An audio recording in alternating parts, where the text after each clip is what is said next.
Hi, I'm Hannah Durden and you're listening to the Outdoors Group podcast. This podcast is a call to arms to get children and young people outside again. It's your one-stop shop for all things outdoor, child, young person and education related. Thanks for tuning in.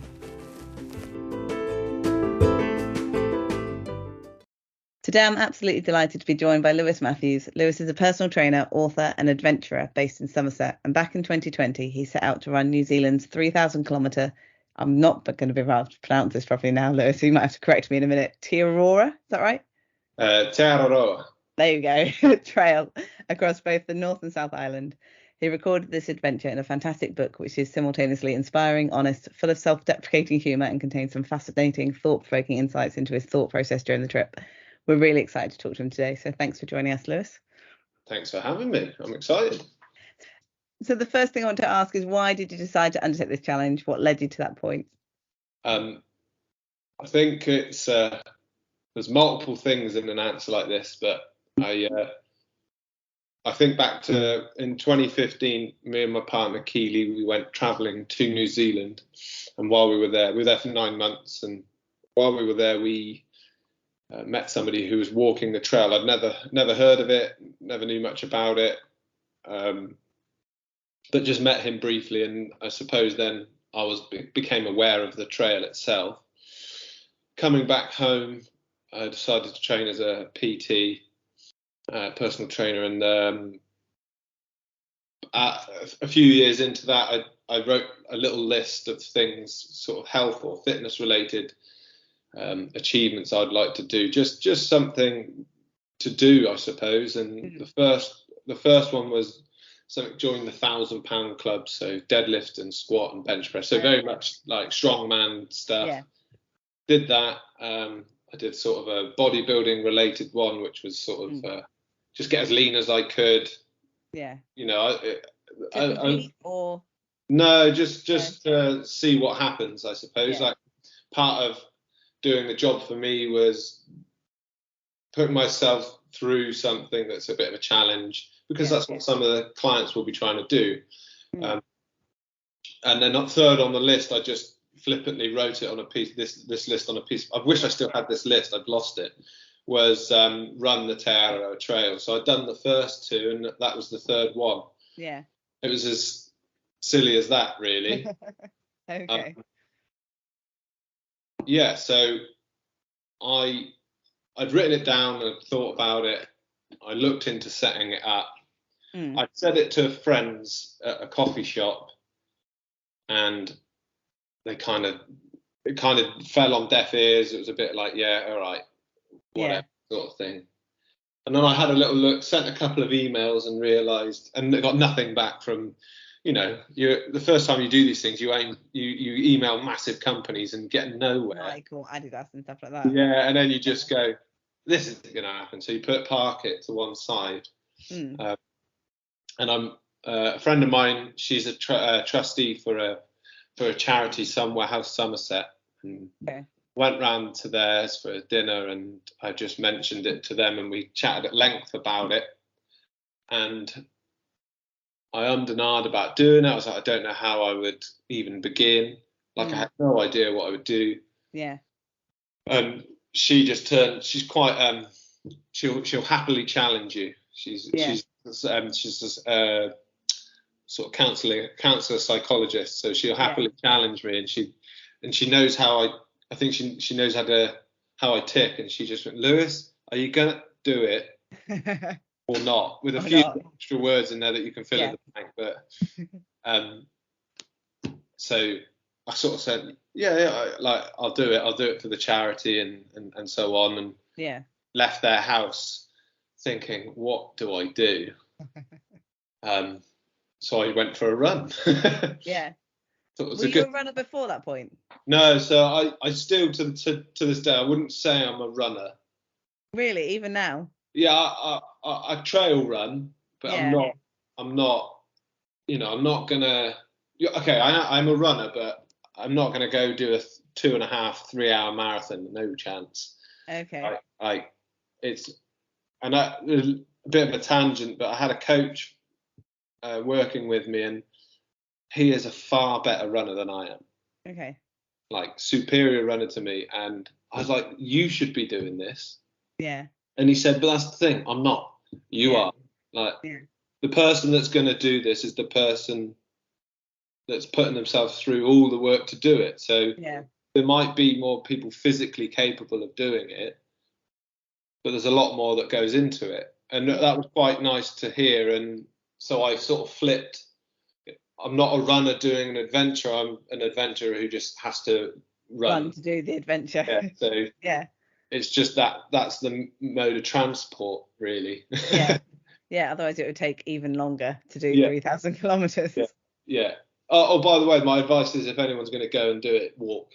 It'll be so much more enjoyable. Don't run it.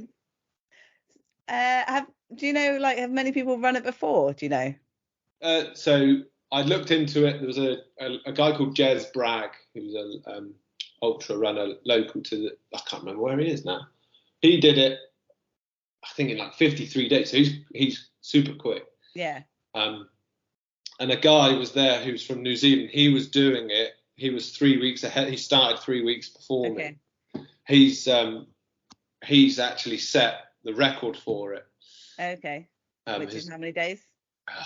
49 days. Wow. Okay. For context, how long did it take you? I can't remember. 58. 58. So still not very many days to do 3,000 kilometers, really. It works out about a marathon and a half a day. Yeah.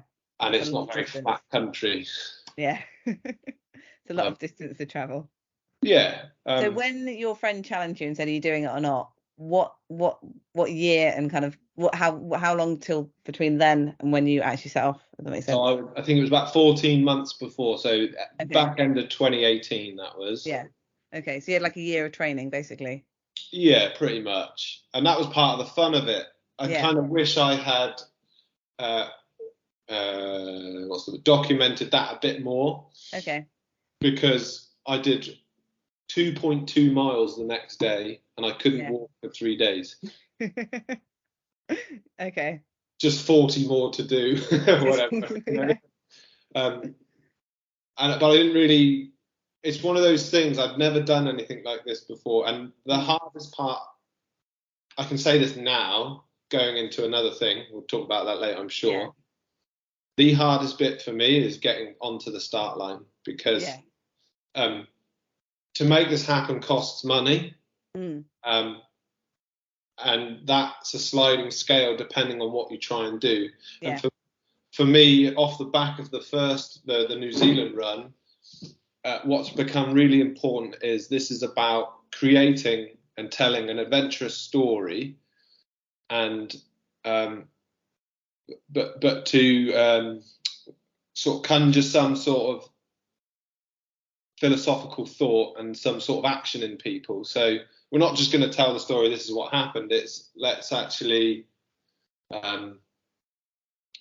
like try and find some depth in it where it can be relatable to not just running across a country. It's actually some sort of as you've read the book, it's leads into stoicism a bit, but I suppose the idea is, if someone just reads it and finds it funny or enjoys it, and that's the level they get from it, great. If it poses a question to somebody, if it entices somebody to go outdoors more, then perfect, right? So although I attach this sort of philosophical or action-based thing to it, if someone just finds it funny, great. But the idea is we want to it's a human nature, I think, to tell a story.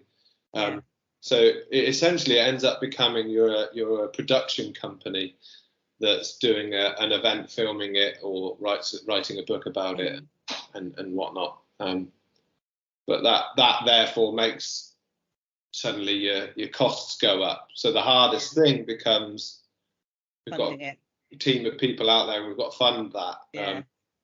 So how did you manage to do that? So so a client of mine, Jill, who ended up coming with me as road manager, she first of all came on board to just help me sort of start, we needed to get some funding together. in the end, I asked her, does she want to come with me? And which surprised her because she was in the middle of Go Ape. Oh, okay. So she was already high on adrenaline. Then I asked her this quite emotional question, and she's like, yes. she's all over the place. But we ended up working closely with my local community. One of the main things we did was we sold a T-shirt for each day. Okay. So in the pictures or the videos, it always got a different T-shirt on with a different company logo on it. And the idea was they buy a T-shirt for £100 and I'll wear it for a day and we'll capture it. More often than not, you're actually relying on most people are just doing it because it's a kind thing to do. And interestingly, I had this conversation with one person. He's like, why don't I give the £100 to the charity? And I said, do that then. Yeah. I'll move on. But and I was like, but what you're doing is allowing this thing to happen, which then allows us to raise more. Not many people go around knocking on people's doors asking for money for a charity. Yeah.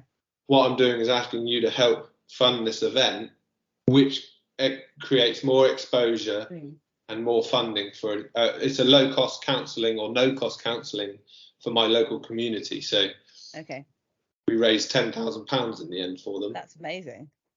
Yeah, we're pretty proud of that because that's an incredible amount of money. It's a lot of hours that people are getting to get some help, which is make a massive difference for a small charity, won't it? So I lent on the local community a lot, which is odd because I couldn't have gone any further away to go and do the event. Other side of the world, yeah. So yeah, that's and then we put on a few events when we got back, and again added that to the tally. But that's the main way we did it. Okay. And like in terms of preparing, like obviously you said that one of your clients came, but in terms of the van, like did you buy the van before you got there, or did you just get there and hope that how did that work? So we rented a van. Oh, you rented one. Okay. By the time we gave it back, it had 500,000 kilometers on the clock. Did you get fined for that? Were they pretty chill about it? No. So I can't remember how many tens of thousands they drove. It was quite a lot. But yeah, we rented one, and Jill's quite good at driving a hard bargain, so she got that down quite considerably. Okay. But yeah, that again another logistical. So much logistical stuff. Yeah. Especially because, as you say, on the other side of the world, it's not like you're doing it in Scotland, and it's a bit easier to get there to sort stuff out. That would have been a better idea, maybe. Better idea. Well, it might not have made for such a good book, though. True. So, when you got there, did the trail live up to your expectations? More so, I would say, but in both ways. Like I could happily say I've probably seen some of the greatest, most epic sceneries and views that anyone could ever possibly want to see. Yeah. At the same time, I've been caught in the middle of the night, in the middle of gorse and thorns, lost, trying to find a way out. So expectations. Maybe that's not the right word. No, but in both respects. Yeah. So in its beauty and its brutality, it met and surpassed. Sometimes if I need a moment, I might transport myself back to just a snapshot of somewhere, and it might calm me down or relax me a little bit. But in terms of that side of things, what I could see, like I said, I've never seen it. I can't imagine there's anything better to see that this world might provide. But that, when I mean brutality, I sort of mean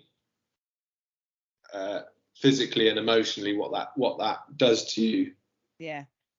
The people walk it, hike it, they're going to go through some similar things. Like I worked with a sports psychologist beforehand, and one of the things we worked on was trying to just spend most of my time being content.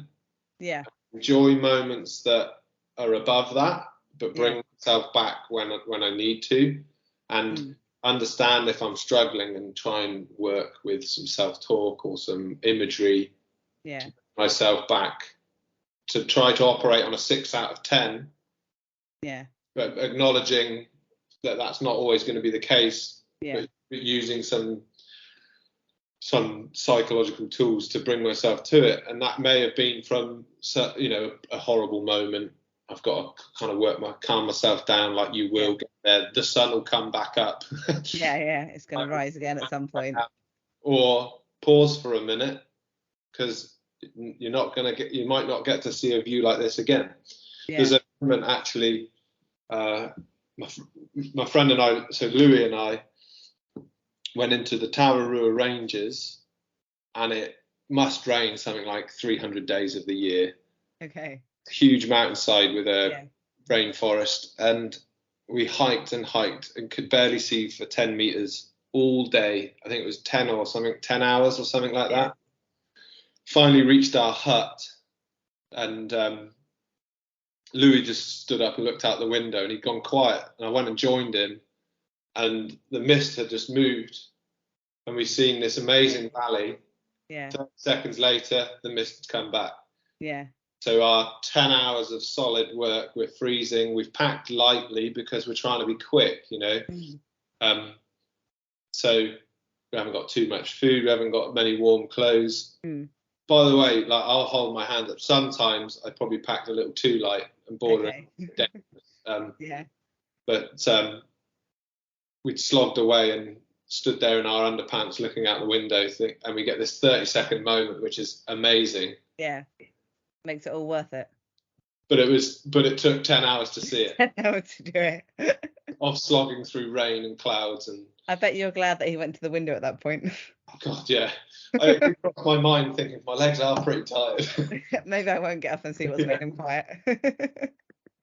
So that's obviously one of those, you said operating on a 6 out of 10 at the moment, like, is your baseline. So that was obviously one of your 10 out of 10 moments. What are some of your other kind of highlights, like those other moments where it was like a 9 or a 10? Yeah. I mean, there must be loads, so it'll probably take hours to list them all, but just a few. Well, I was saying to someone earlier today, we were talking about the book and the run, and I said it isn't fun. No. Like, this thing isn't fun, but what it is fulfilling. So everything wrapped up in it, and the whole practice of training, the whole practice of putting this thing together, doing some good and stuff like that.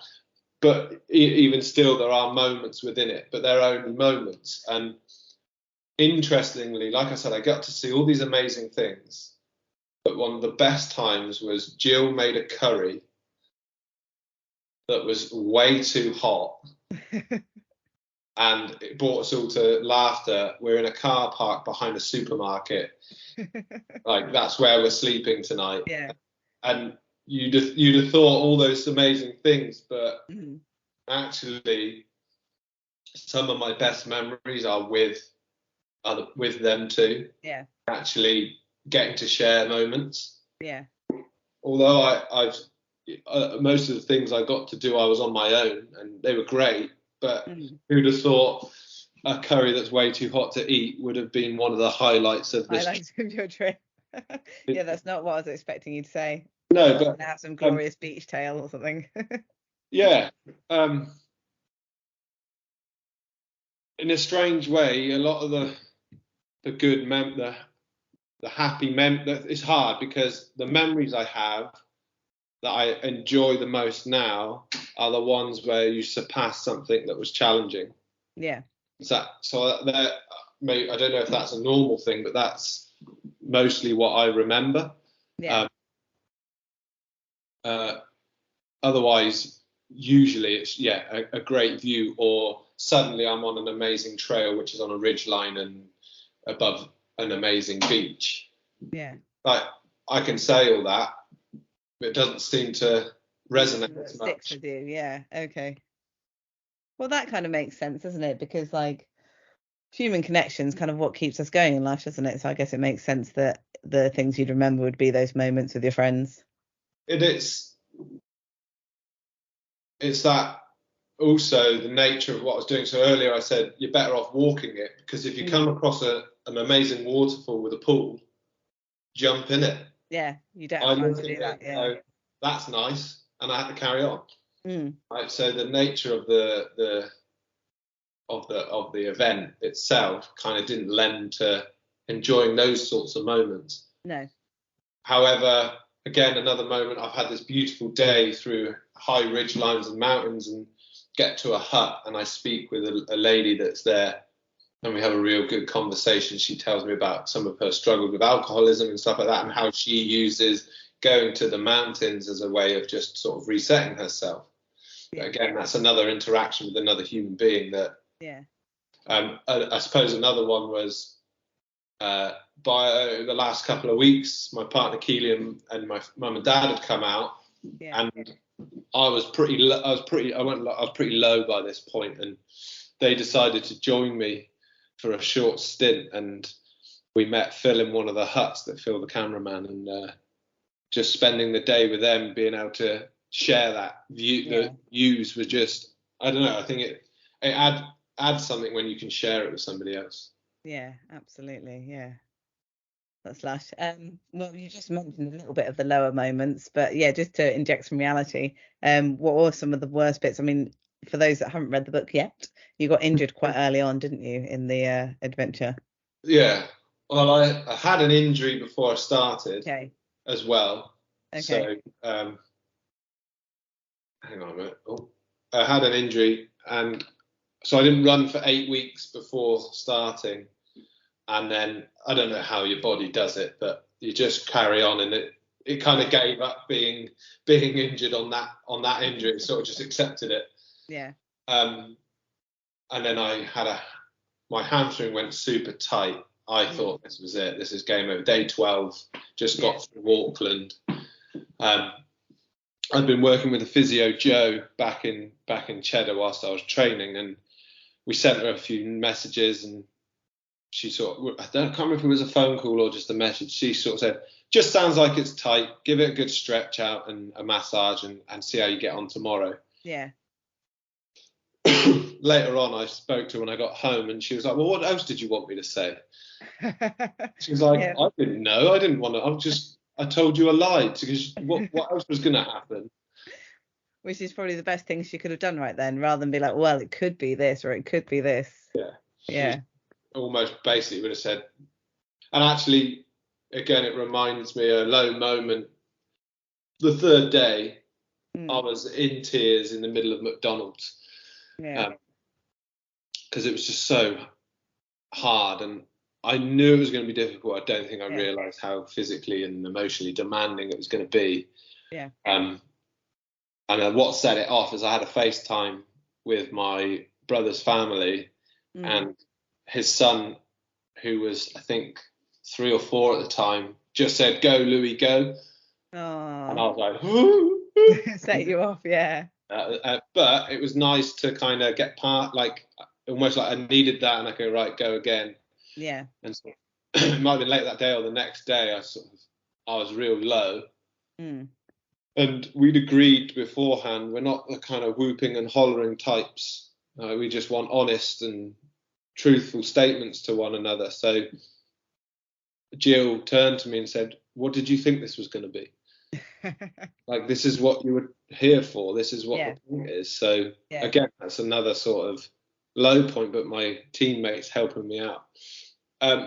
The underlying biggest trouble I had, and I didn't know it until like day 40 something, was I was lonely. I'd really struggling with loneliness, and I can actually think back to sort of a part on day 3 where I've climbed up this mountain, forested mountain, really pushed it for 4 hours, sort of head down, really hot, looked out across this expanse of just trees and folding mountains, and I just felt something. I didn't know what it was. Yeah. Until later on, I just, after probably 6 weeks now of effort, with all the trials and tribulations that happen as you go, I went in and I was looking for an excuse to turn around. Yeah. felt a couple of raindrops on my shoulder, and I was like, no, turn. Gotta Turn. go. And they'd all gone already. All the vans had gone from where we started. So I hitchhiked. And it wasn't, I didn't know what, I just felt dreadful, and I did not know what until Phil put the camera in my face and just said, talk to me. Yeah. And I think we developed this relationship where I had a positive relationship with the camera in my face, because it allowed me to, I wasn't going to hide anything. I got to a lot, early on I may have like, oh, the camera's on, I better not. Yeah. Right. But by this point, didn't matter anymore. And just speaking openly to him, we were sat actually on a really beautiful place, Lake Hawea, I think that's how you pronounce it, on a slightly overcast and windy day. And we went and sat by the lake with these amazing mountains surrounding us. And I thought, what a point. When I look back now, I think, that openness may have been helped by the place we were. We weren't enclosed in any sort of cramped caravan or dark room. It was a really beautiful spot, and probably allowed me to unfold a little bit. Yeah. And that's where I discovered that it was loneliness, and that's where I think what it was, it had been our own little rogue squad of 3, and then my family had come out, and then my family and my partner that I didn't know I would find such comfort in them. So there they are, and I've got to wave bye-bye to them for 14 hours. Yeah. Or 2 days. It's heartbreaking. They're there, right? So I think that's what was tough. And that was, but having said all that, I'm glad it happened. I'm glad I was just about to ask, if you could go back and find like some other mad soul to do it with you, would you have wanted to, or are you glad you did it the way you did? I'm glad I've done the way I've done it. If I went to do it again now, I would structure things completely differently, and I'd give myself a better chance of, I don't know. But no, I think it's hugely valuable, and it's really hard to pick the word, but to have experienced that experience. Yeah. It's an extreme feeling, an extreme moment that I feel fortunate to have felt. Just because it's a negative one, you can still learn from that, right? I can still learn from it, but it's still a human experience, isn't it? It's still it's living. It's being alive. It's not always great. So it means that you're alive. Like, I suppose in a way, it's hard to explain that one. Like, trying not to avoid. Well, maybe it's not avoid it, but being accepting of it afterwards, and finding the best in it. I think one thing that benefits from it is when I work with people now in a coaching sense, I've got a better leg to stand on with empathy and understanding. Yeah, because you felt such a range of emotions that anything that they felt, you've probably got some similar experience to draw from to support them. Yeah, it's interesting though, because the empathy has increased, but the sympathy has decreased. Well, I think that kind of makes sense. And it's hard. What's hard is getting across to somebody that there are these tools that you can use. There are these ways that you can surpass things that are troubling you. But so, you can lay it on a plate sometimes, but it doesn't mean it's going to go in. But so, like, I understand how. Let's just make up an example that a client might be struggling with some sort of obesity issues, which then you can go into the psychology of all that, and it's like there's empathy there. Here are some tools that might work for you. Here's someone you could talk to help you. But there's a lack of feeling sorry. That sounds really harsh, but no, I think I know what you mean. It's like, I know you can combat this. I know you can defeat it, or whatever the word is. I know you can. Yeah. So actually, this is coming from a place of sort of encouragement and love, like and empowerment. Yeah. Here's some ways that you could. Yeah. No, that makes more sense, because you're actually helping them more in the long run, aren't you? Rather than just being like, oh, that's really sad, I'm sorry for you.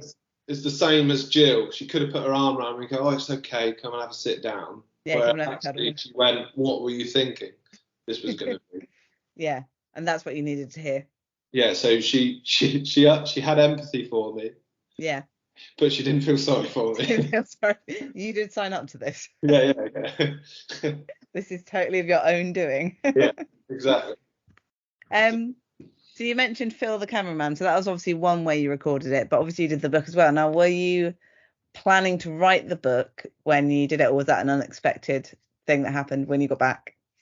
I probably had it in my mind that perhaps there might be something there. Were you making notes each day? No. It was all. So what I like, put it this way, I loved lockdown. You had the time to go through it. Oh yeah, so we should probably, for those listening, put this into context. You did the run January 2020. Yeah. So just before. Yeah.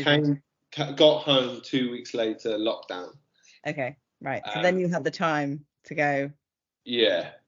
Interesting. I spent the first month home. I was pretty ill, so I might have had COVID at the time, but there wasn't any way to know.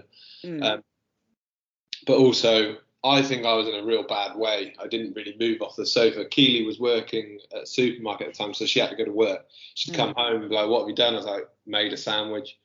Yeah. That was it. I couldn't. It was in it. Yeah. But eventually got myself outside a little bit, and that made a huge difference. The sun came out and I was out going for a walk here or there, and that really picked me back up. I'm fortunate to live in a beautiful part of the world in Cheddar. So I've got the gorge, I've got Mendip Hills and Rowberrow Forest, all within a walkable, runnable distance. So that's why I jokingly said I loved lockdown, because I'd walk out my door and I'd be on the hills. So I'm pretty fortunate in that respect. But once I'd sorted myself out a little bit, you need something to do. And decided to, maybe I'll try and write a book. So it was really, in that respect, fortunate for it. And you were saying, did I keep notes? What I did was I would just sit and think and daydream about it. And I had a big whiteboard on my wall, and I would write what the day is, and then the events that happened in that day, color coded. Okay. And then the senses. So what I could see, what I could feel, what my thoughts were, what I could hear. Yeah. So color coded to that event. This when you got home? Yeah. Yeah. So your memory must be amazing to not go, or was that day 3 or was that day 17? Yeah, I don't know. I think for limited things, I think we all have a good memory. I think we've got we've got a hard drive, and I'd remember those things, and it's a good file, and something else must have disappeared. Something else fell out. yeah. Perhaps that's the case, but but it was the only thing I did. Yeah. There was no other distraction, which is what was.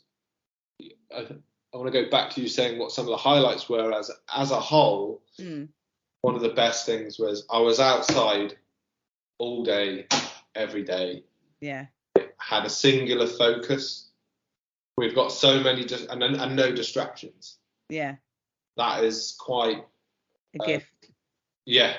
And I remember coming home, opening the front door, and almost took a step back, because there's so many things. Yeah.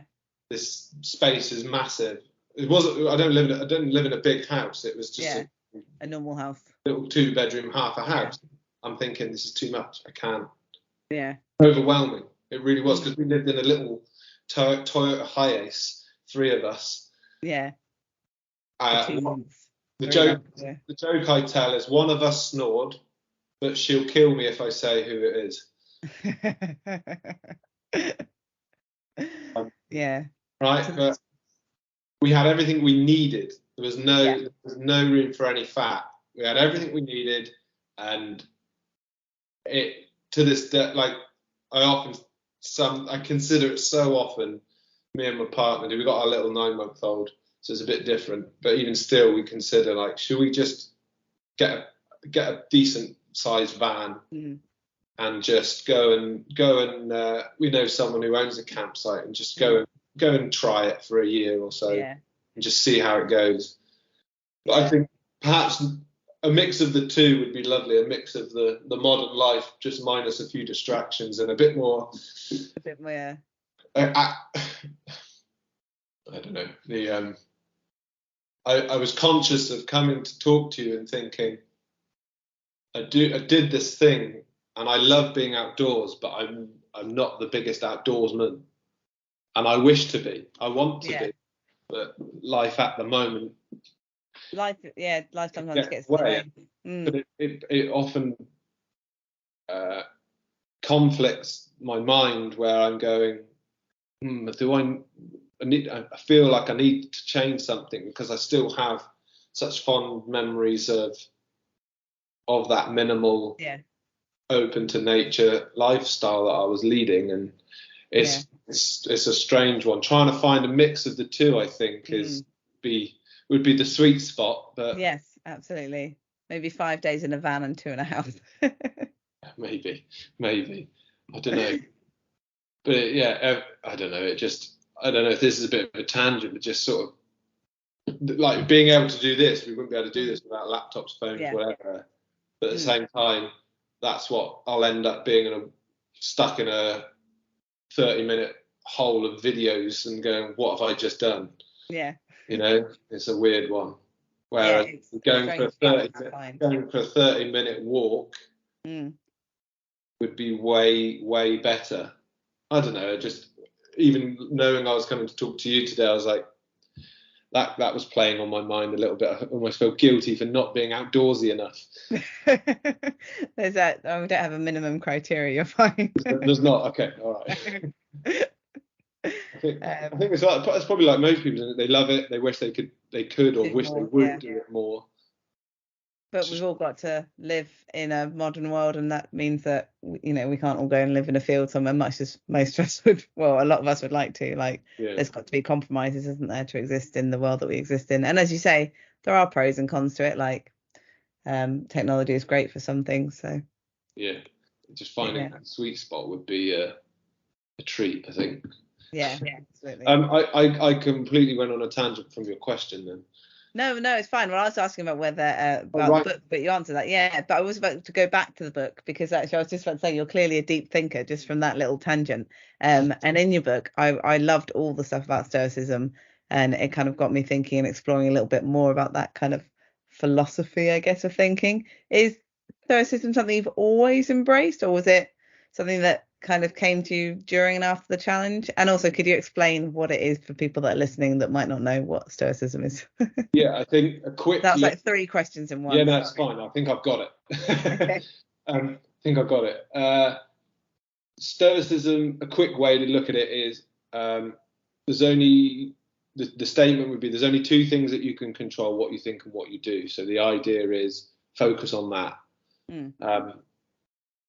I'm almost intrigued to ask what your thoughts have been since you started having a bit of a look at it. I think, not to go too personal on the big podcast, I suffer quite a lot of anxiety, and I think it helped with that to a certain extent, because, like, what's out of your locus of control? Like, how much really energy should you be giving to worrying about something that you can't control? So I love this idea of what you think and what you can do. So I would say I utilize a lot of Stoicism in my own personal philosophy. I'm not 100% all that and nothing else. I think we can take bits from other places, and actually I prefer to alter the statement I just said to be we can manage what we think and control what we do. Because I don't think the statement we can control what we think is completely true with our initial potentially emotional response. So Yeah. I would rather look at it as, I might respond initially, but I can go, okay, I'm angry, and then now I can respond with logic, and now I'm in control. But that initial moment is I'm not deciding to be angry. If that makes sense. So I alter that statement itself a little bit. And on that sort of anxiety side of things, I can't remember, I'm going to paraphrase, but it was like, I am not anxiety. It's like I'm having it as a moment. It isn't who I am. I'm going to be rid of it. Yeah. So that detachment from sometimes just through conversations that you have with people, it feels like they are being anxiety. They are it. Yeah. Yeah, I know what you mean. That makes sense. And I've had a client before who said that sometimes they think they live behind its label and let it be that that's who they are, and sometimes use it in that way. Yeah. So I just find that's interesting, and that perhaps sometimes that statement of I am not it, but I can be.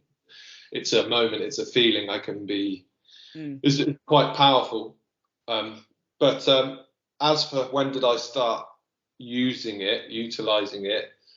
It was interesting. I went on a coaching course and I paid a lot of money, probably more than I wanted to. Looking back, probably more than I should have done.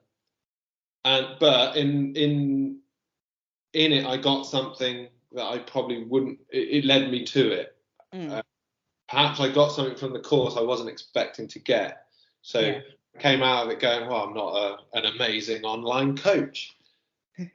But one of the coaches gave me a book, and it's called Ego is the Enemy. Okay. By Ryan Holiday.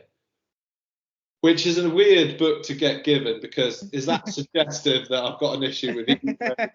Yeah. But then I came to the summary, a book called Ego is the Enemy. If you've got an issue with your ego, you're not going to read the book. No. That's true, yeah. But that was my introduction to it. Possibly a year or two before I started really thinking about kind of lined up well with actually growing up a little bit. But that's how it all began, and then really sort of found promise in it and helping it with the work I was doing as well, helping other people, and certainly helped myself be, like I said, actually grow up a little bit, and utilizing it for work or sports performance or whatever, really. I think I answered two parts of your question. No, I think that was all of it. I said about when did he kind of embrace it, and could you explain what it was? So I think that was for I suppose the run, it was allowing me to use to the things that happened. For example, there was a forest fire halfway through. I could have got really angry and could have got really upset that I've got to stop, or I could just actually go, look, this is out of my control. What can we do now? There's so many factors involved in a thing like this that that's just an example of where it might be useful, I suppose. No, I thought it was a really good mix in the book of kind of your story and then those kind of thoughts on stoicism, and it really kind of struck me the kind of mind over matter kind of thing. Like, clearly, like, you had to have the right headspace on to have completed that challenge, like more than the right peak condition of your body. Does that make sense? Yeah, it's interesting because I'm training for another long run, and I'm much more relaxed about how fit I'm going to be going into it. Yeah, because that's not the most important thing. Yeah, 2 or 3 days in, I'll be warmed up. Yeah. And it'll be that segues perfectly to our last question, which was what's next. So you can tell us now. Yeah, in 2024, I'm going to run. Next year, isn't it? Because we're 2023. Yeah, okay. Looking like July, so we're in the planning stage, hence why I'm a bit loose with it. We're going to run 950 kilometers across Iceland. Wow. So furthest point east to furthest point west. The route was cycled by a guy called Chris Burkhardt and 3 others. Yeah. And they've cycled it, so I thought, give it a run. Now you said we are going to run it. Does that mean you're doing it with someone else, or do you just mean your team? Yeah. So for the sake of, I think for the sake of my own performance, for the sake of reducing the impact of ego, I will always say we, and I always refer to it as a team. So there was originally just the 3 of us. This is now the sort of, in many different respects, 11, 12 people involved in this. Okay. So it's grown. It's become this bigger thing. People helping out with the fundraising side, people helping out with. So we've got 2 cameramen, not 1. Right. But this whole operation happens because of all those people. Yeah. Before New Zealand, we had a meal with everyone involved, and there was 10 people sat around the table.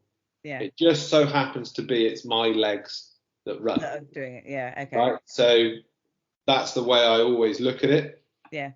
I wouldn't be able to do it on my own, so it's always we. No, that's a great way to look at it. Yeah. So how's the training going so far? And are you fundraising for the same charity or a different one? Yeah, it'll be the same charity.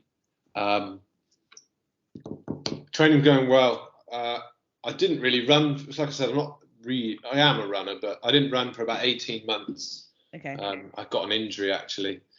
But it's going well. It's coming back a lot quicker than I thought it would. So I'm up to about 30 kilometers as my long run. So half the distance that I'll be doing daily, or maybe a little bit more, but we're getting there. And there's going to be different challenges in terms of the weather. I'm guessing because it's going to be colder consistently more. Yeah. That came out in the wrong order. More consistently colder is what I was trying to say than New Zealand. Good England. You can tell it's the end of the day. Yeah. So I think it'll probably be mostly between 0 and 10. Okay. And I think I don't know. It'll that's drop. not true. I don't know why I thought it'd be loads colder. Maybe it's just because it's got ice in the name. Yeah. Well, when I was there, I've visited before, and a local man said, rarely does it go below -10, but rarely does it go above 10. Oh, okay. So that's your kind of like, yeah. New York's colder in the winter than Iceland is. That's interesting. So it's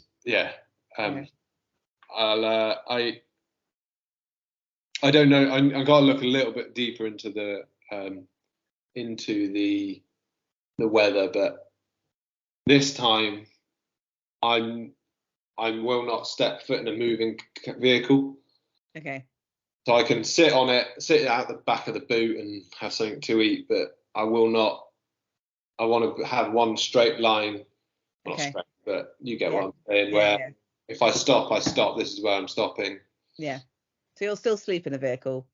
We're going to tent because it's a sliding scale of what we might do, because it's, like I said, you've got to fund these things. Gold standard, platinum standard, we'll have 2 trucks with a film crew in one and a support team in another. Yeah.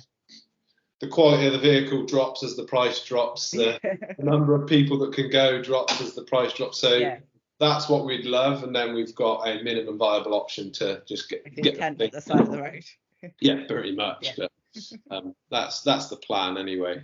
But I like the idea of A to B, all, like we would drive west to east. East to west. East to west. Okay. Yeah. But in New Zealand, we couldn't just, and I don't think you can really in Iceland, you can't just camp on the road in your camper van. No. And we'd have to sometimes drive 5 or 10 minutes away and come back the next day. This time I want to just be like, well, I'll stay here with somebody. Yeah. We'll camp here. You guys might have to go and find a campsite 50 kilometers away, but we're stopping here. Okay. We'll see you another time. See you another time, yeah. And then they can come and pick up the other person in the tent in the morning. Yeah, stuff like that. Yeah. It's really interesting logistics, because there's a point, for example, where it looks like there's going to be 3 days without the van. Okay, so that's quite a lot of stuff to Well, be carrying for 3 days. yeah, so one cameraman on a bike and a support crew member on a bike. So they got a nice 190-kilometre cycle ride to do. So they're doing some cycle training as well Yeah, yeah, yeah. with expensive gear on their back. They're all keen cyclists, so Oh, so that's fine. yeah. No big deal to them. No, it's they're looking at it as a holiday, I think. Yeah. How long do you think it will take? I've sort of calculated each day roughly, so about 16 days would be pretty cool. Nice. Yeah, but that's really exciting. That's, many factors involved. So yes, yeah. Wait and see. We'll wait for the next book to find out how it goes then. Yeah, yeah. I think that's kind of everything I wanted to ask you about today. But before I finish up, was there any other things that you wanted to mention? I'll put your book in the show notes, and I'll put the charity in the show notes as well. Awesome. Yeah, we are. I sort of mentioned it. We are turning it into a sort of documentary film, the New Zealand one. Okay. Post-production has just taken a long time because we've all got full-time jobs, and two of us have got young kids, so yeah, life gets in the way. But we're getting there slowly. Okay. So there'll be something to look out for. It'll still be called I Tried to Run Really Far. And I didn't know about you guys until you messaged me, but I think what you guys are doing is brilliant. And thanks. I was hoping to actually have a bit of a chat about what you guys are doing, but I understand that we're. Well, we could do that in a second when I finish recording, if you like. Awesome. Yeah, I've still got time. But I'll finish up with the podcast. I've been asking everyone these last 3 questions, and the first one is, how do you relax? Which I know with a 9-month-old might not be the easiest thing to do. There are micro moments, I would say. Micro relaxing. I have a non-alcoholic beer whilst in training of an evening when she settles down, and I'll just sit. I might read. I might just do nothing. Just think. But I'll just sit for half an hour or 15 minutes and just slowly drink my little beer. Yeah. Because that's just. I hadn't really considered how I relaxed, to be honest, before. With a hectic life, but it's just pausing. I think just simply just sitting, and I some of the benefits of relaxation probably come across from actually just going out and trail running. Although not physically relaxing, it's mentally, relaxing. My favourite answer to this that someone gave me was outdoors and in motion. I was like, well, that makes sense, yeah. And what are you reading or listening to right now? I am reading Anthony Bourdain's Kitchen Confessions. Oh, okay. Is bit of a tangent, isn't it? Yeah. What is it about? I think it's. Do you know Anthony Bourdain, the celebrity chef from the States? Okay. He's travelled all over the world and ate different places, and there's a love of food, so he's just his stories. It was like his breakthrough book where he's talking about like basically the confessions of what a kitchen's actually like, because you sit out in the restaurant and it's all lovely, but what's going on, what are the people like, and it sounds fun. Yeah, it's fun, it's interesting. I've always got a couple of books on the go though. I'm one of them. One of those people with a big stack of books next to the bed. Trying to think, what am I listening to? Nothing really. That's it. It's having a 9-month-old, mate. It's just it's too much. You don't need the extra sound as well. 2 pages. Read a book's code for going to sleep, I think. Yeah, that's it. You fall asleep with it on your chest, don't you? And finally, why is being outdoors important to you? I don't know how the best way to word it, but it's quite centering, I think, or it's what I don't feel right without it. If I haven't been outside, even for a 20-minute walk, I think I get a bit jittery. I get a bit ants in my pants. I get a bit snappy. So I think it's probably links to it being quite a natural thing to be outside. I think it's quite unnatural to be inside, really. Yeah.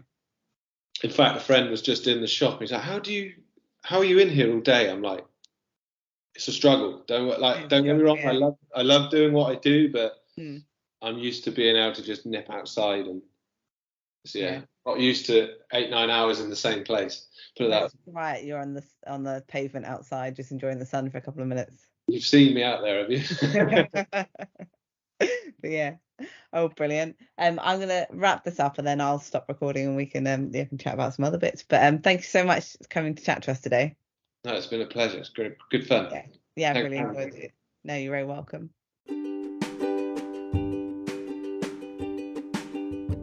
A big thank you again to Lewis for coming to talk to us about his amazing adventure in New Zealand, stoicism, and what he's got coming up next. We hope you enjoyed listening to the episode. If you did, please do like it, rate it, subscribe to the podcast and share it so that more people can find us. We'll be back in a fortnight with another episode, and until then, thanks for listening.